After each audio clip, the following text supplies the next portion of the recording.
So let's break down a SWOT. Let's break down a SWOT analysis and let's define everything out. And before we jump right into the kind of what would be most common, right? The individual elements, the strengths, the weaknesses, the opportunities, and the threats, and what you find in each of those particular squares within the diagram, we're first going to start out with the sources of information.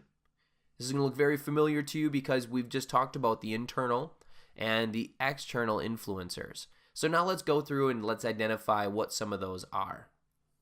So from an internal perspective, for your strengths and your weaknesses, you're going to get this information that you're going to utilize in this diagram, in this analysis, from customer feedback. So that could be surveys, it could be comment cards, it could be things that customers are telling to you or your employees. And also you want to go internal and understand your employees.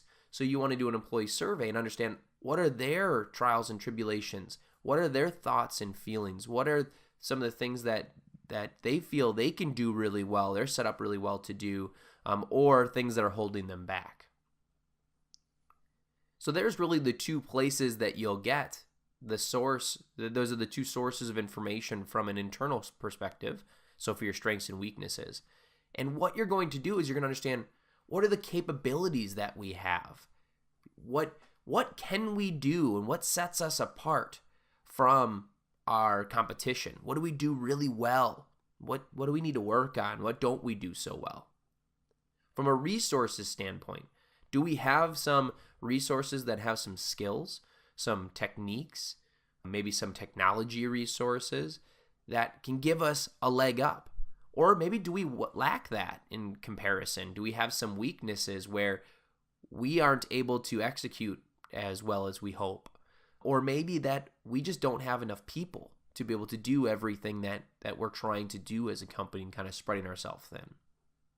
And then finally, processes. So this could be processes that are good or bad. This could be things that your employees are telling you that there's hurdles and steps as part of a process that aren't really needed. They're not adding any value, and it's really just bogging everything down. Or maybe going to get that extra approval, and that approval is just kind of a blanket approval on a certain process, but it slows the process down and causes a delay. It could be feedback from your customers on your processes, potentially about how you communicate, because communication is a process, how you communicate out to them, changes within the company, or new promotions or availability of products. So those are your sources of information for internal. Again, strengths and weaknesses, that's going to come from your customers and your employees. So let's talk about the external pieces next. This is what you're going to kind of put together for your opportunities and your threats.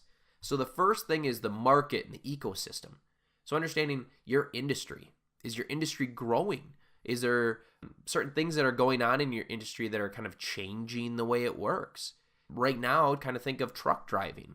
Truck driving's at a very weird place because the industry, and kind of going into technology, they're making driverless cars, right? Self-driving vehicles. And they're now starting to try to do that with semis. So for a company that has truck drivers, so think of any type of supplier, distributor, they have to really look and say, okay, we don't have the technology maybe today to have a driverless vehicle.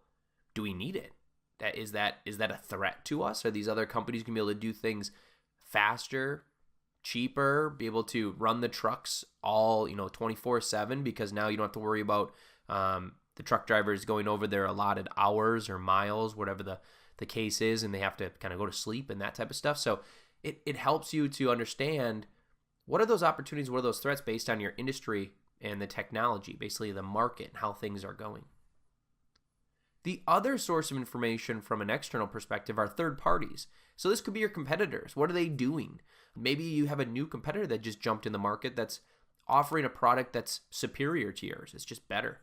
And so that could be a huge threat for you as a company. Why would people buy from you over this other company, this other competitor, if their product is now more, is superior?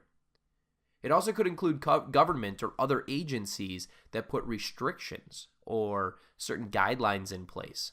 Think if you work for a restaurant and the government comes in and puts a new restriction in on how you preserve food or how you serve food.